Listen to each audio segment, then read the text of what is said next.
Welcome to Sunny Education Center. Hello friends, welcome back to our YouTube channel. In today's video, we are going to learn an important topic of English grammar, conjunction. In this video, we will discuss everything about conjunction as like what is conjunction, how many types of conjunction, and what is the use of a conjunction in our daily life. So let's get started today's video. तो सबसे पहले हम पढ़ेंगे conjunction की definition, मतलब conjunction क्या होता है और इसका प्रयोग हम क्यों करते हैं। तो आइए समझते हैं। डेफिनेशन, कंजंक्शन क्या है? A conjunction is a word that joins और कनेक्ट्स वर्ड्स, फ्रेजेस, क्लॉजेस और सेंटेंसेस टुगेदर।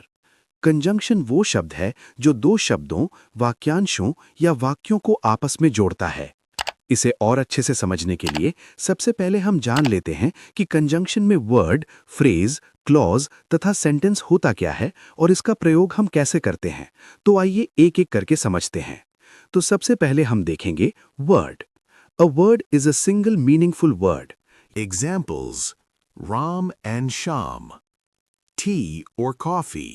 यहाँ एंड और दोनों कंजंक्शंस हैं तथा ये राम और श्याम, टी और कॉफी को जोड़ने का काम कर रहे हैं। अब समझते हैं फ्रेज क्या होता है।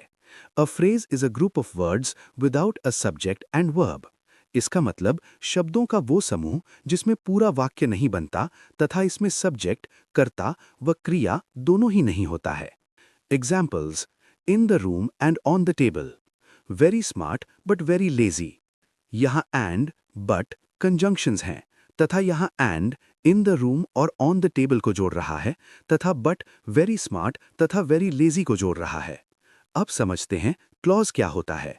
A clause is a group of words with a subject and a verb. Clause में सब्जेक्ट और वर्ब दोनों होते हैं। ये कभी कभी पूरा वाक्य भी बन सकता है। Examples: I know that he is honest. He ran fast because he was late. यहाँ दैट, बिकॉज कंजंक्शंस हैं तथा यहाँ दैट एक सबऑर्डिनेट कंजंक्शन है जो ही इज ऑनेस्ट को आई नो से जोड़ रहा है तथा बिकॉज ही रैन फास्ट व ही वॉज लेट दोनों को जोड़ रहा है। अब समझ लेते हैं सेंटेंस को। A sentence is a complete thought. Sentence मतलब पूरा वाक्य जिसमें किसी बात का संपूर्ण अर्थ होता है। Examples: he worked hard so he passed. She was ill but she came to school. यहाँ सो और बट दोनों ही कंजंक्शंस हैं तथा दोनों दो दो सेंटेंस को जोड़ रहे हैं। यहाँ हमने कंजंक्शन के सभी पार्ट्स को समझ लिया है। अब हम पढ़ेंगे कंजंक्शन के प्रकार। Types of conjunctions. There are 3 main types of conjunctions. Conjunction मुख्य रूप से 3 प्रकार के होते हैं। आइए इन्हें विस्तार से समझते हैं। तो सबसे पहले हम पढ़ेंगे coordinating conjunctions. They join words, phrases और क्लॉजेस ऑफ इक्वल इंपॉर्टेंस। ये वे शब्द हैं जो दो बराबर महत्व वाले वाक्यों या शब्दों को जोड़ते हैं। इन्हें याद रखने की ट्रिक है fan boys. F for, A for and, N for nor, B for but, O for or, yet for yet, S for so. अब हमने देखा कंजंक्शन के कुछ वर्ड्स। आइए इन्हें एग्जाम्पल की हेल्प से समझते हैं। तो सबसे पहले है फॉर, जिसका मतलब होता है बिकॉज या क्योंकि। I stayed at home for it was raining. मैं घर पर रुका क्योंकि बारिश हो रही थी। यहाँ फॉर का प्रयोग रीजन बताने के लिए किया गया है कि वो घर पर क्यों रुका। 2. एंड, जिसका मतलब होता है और। Ravi bought a pen and a notebook. Ravi ने एक पेन और एक नोटबुक खरीदी। 3. नॉर, नहीं या ना ही। He does not like tea nor coffee. उसे चाय पसंद नहीं है ना ही कॉफी, अर्थात ना तो उसे चाय पसंद है और ना ही कॉफी। 4. बट, लेकिन। She is poor but honest. वो गरीब है लेकिन ईमानदार है। यहाँ बट का प्रयोग लेकिन बताने के लिए किया गया है, मतलब वो गरीब तो है लेकिन ईमानदार है। 5. और या। यू कैन टेक अ बस और वॉक टू स्कूल। तुम बस ले सकते हो या स्कूल पैदल जा सकते हो। 6. येट का मतलब फिर भी होता है और लेकिन भी होता है। It was raining yet we played outside. बारिश हो रही थी फिर भी हम बाहर खेले। It is a small yet powerful car. ये एक छोटी लेकिन शक्तिशाली कार है। 7. सो, इसलिए। He was ill so he did not go to school. वो बीमार था इसलिए वो स्कूल नहीं गया। यहाँ हमने कंजंक्शन का पहला प्रकार समझ लिया। अब देखते हैं दूसरा पार्ट, कॉरिलेटिव कंजंक्शंस।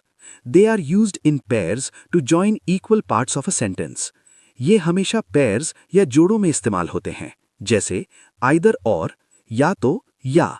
इसका उपयोग दो विकल्पों में से एक को चुनने के लिए प्रयोग होता है। तथा नाइदर नॉर, ना तो ना ही, का प्रयोग दोनों बातों का निषेध करने के लिए किया जाता है। तथा नॉट ओनली बट ऑल्सो, एक बात के साथ दूसरी अतिरिक्त बात को जोड़ने के लिए किया जाता है। तथा बोथ एंड, दोनों और, इसका प्रयोग दोनों चीजों को एक साथ स्वीकार करने के लिए किया जाता है। आइए इन्हें भी एग्जाम्पल की हेल्प से समझते हैं। Either you study or you fail, या तो तुम पढ़ाई करो या फेल हो जाओगे। She will either go to the market or stay home, वो या तो बाजार जाएगी या घर पर रहेगी। Neither the students nor the teacher was present, ना तो छात्र और ना ही शिक्षक उपस्थित थे। He is not only intelligent but also hard working, वो ना सिर्फ इंटेलिजेंट बल्कि मेहनती भी है। Both Ram and Shyam are present, Ram और श्याम दोनों उपस्थित हैं। तो यहाँ हमने कंजंक्शंस के दो भाग को समझ लिया है। अब हम समझते हैं कंजंक्शन का तीसरा part, subordinating conjunction. Subordinating conjunctions are words that join a dependent subordinate clause to an independent main clause. ये एक डिपेंडेंट क्लॉज को इंडिपेंडेंट क्लॉज से जोड़ते हैं, यानी एक वाक्य दूसरे पर अर्थ के लिए निर्भर होता है। A dependent clause cannot stand alone as a complete sentence. एक डिपेंडेंट क्लॉज अकेले पूरा अर्थ नहीं देता है। तो आइए सबसे पहले समझ लेते हैं डिपेंडेंट क्लॉज और इंडिपेंडेंट क्लॉज क्या होता है। तो सबसे पहले समझ लेते हैं independent clause. An independent clause is a group of words that has a subject and a verb and can stand alone as a complete sentence.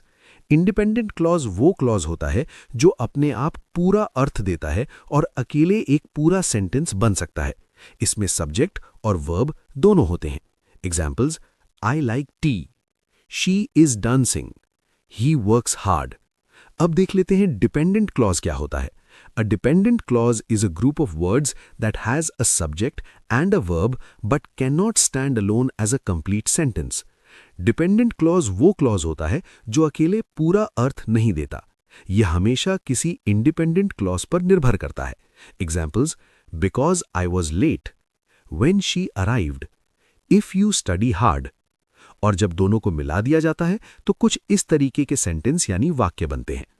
I stayed at home because I was ill, she smiled when she saw me, you will pass if you work hard. अब हम देखेंगे कुछ प्रयोग में लिए जाने वाले subordinating conjunctions. Common subordinating conjunctions, because, although, though, if, when, while, after, before, since, unless, until, as, that, so that, where, whenever. अब हम इन सभी सबऑर्डिनेटिंग कंजंक्शंस को उदाहरण की मदद से अच्छे से समझेंगे। तो आइए देखते हैं। Examples, I stayed at home because it was raining. यहाँ इंडिपेंडेंट क्लॉज है I stayed at home. ये अपने आप में एक पूरा वाक्य है। तथा डिपेंडेंट क्लॉज है because it was raining, क्योंकि ये कारण बता रहा है, अकेला पूरा अर्थ नहीं दे रहा है। तथा although he is poor, he is honest में डिपेंडेंट क्लॉज है although he is poor. ये विरोध यानी कॉन्ट्रास्ट दिखाता है, अकेला पूरा वाक्य नहीं है। तथा independent clause he is honest है क्योंकि ये पूरा वाक्य है। ऐसे ही if you work hard you will succeed, इसमें dependent clause if you work hard है, ये शर्त बताता है। तथा independent clause you will succeed है क्योंकि ये पूरा वाक्य है। ऐसे ही we will start when the teacher comes में independent clause we will start है क्योंकि ये पूरा वाक्य है। तथा dependent clause when the teacher comes है क्योंकि ये समय बताता है। तथा she studied hard so that she could pass और I will wait until you return, इन दोनों वाक्यों में डिपेंडेंट क्लॉज तथा इंडिपेंडेंट क्लॉज आपको कमेंट में बताना है, तो जल्दी से अपना आंसर कमेंट कीजिए। अब देखते हैं कुछ important points. A subordinating conjunction introduces a dependent clause. एक subordinating conjunction वो शब्द होता है जो dependent clause की शुरुआत करता है। The dependent clause needs a main clause to complete the meaning. Dependent clause का अर्थ अधूरा होता है, इसलिए उसे पूरा अर्थ देने के लिए मेन क्लॉज यानी इंडिपेंडेंट क्लॉज की जरूरत होती है। It can come at the beginning or in the middle of a sentence. Dependent clause वाक्य में शुरुआत में या बीच में कहीं भी आ सकता है। Common mistakes and rules. Both के साथ एंड आता है, एज वेल एज नहीं। Wrong sentence, both Ram as well as Shyam. Correct sentence, both Ram and Shyam. Although के साथ येट आता है या सिर्फ कॉमा, बट नहीं।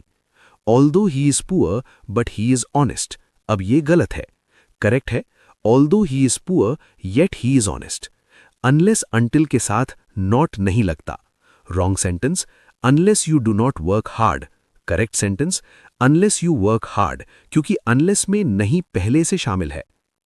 Practice exercise. चलिए देखते हैं आपने कितना सीखा। इन वाक्यों को भरें। She is clever dash lazy but and dash it was cloudy it didn't rain although because you can dash stay dash leave either और। इन सभी वाक्यों के उत्तर आपको कमेंट में बताना है। तो दोस्तों, ये था कंजंक्शंस का पूरा चैप्टर। अगर आप इन जॉइनर्स को सही से इस्तेमाल करना सीख गए तो आपकी इंग्लिश राइटिंग और स्पीकिंग बहुत बेहतर हो जाएगी। अगर आपको ये वीडियो पसंद आया तो लाइक करें और अपने उन दोस्तों के साथ शेयर करें जो हिंदी से इंग्लिश सीख रहे हैं। नीचे कमेंट में बट और बिकॉज का भी एक एक वाक्य बनाकर लिखें। तो मिलते हैं नेक्स्ट वीडियो में, तब तक के लिए जय श्री राम। Yeah.